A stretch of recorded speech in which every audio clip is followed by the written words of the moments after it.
Imposible na ito sa inilabas na desisyon ng Korte Suprema nitong Miyerkules, kung saan pinapayagan ng gamitin ng isang lehitimong anak ang apelyido ng kanyang ina. Ang desisyon ay nag-ugat sa kasong Alanis versus Court of Appeals, kung saan hiniling ng nagpetisyon sa korte na alisin sa kanyang pangalan ang apelyido ng ama at sa halip ay gamitin na ang apelyido ng kanyang ina na nagtaguyod sa kanilang magkakapatid.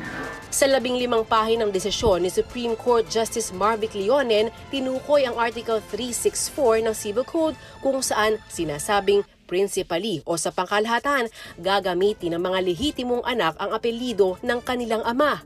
Pero katwiran ni Leonen, hindi naman sinasabi dito na pangalan lamang ng ama ang gagamitin sa lahat ng pagkakataon. Binigyan diin ni Leonen ang fundamental equality o pagkakapantay-pantay ng mga babae at lalaki sa harap ng batas at dapat itong siguruhin ng korte at mga ahensya ng gobyerno.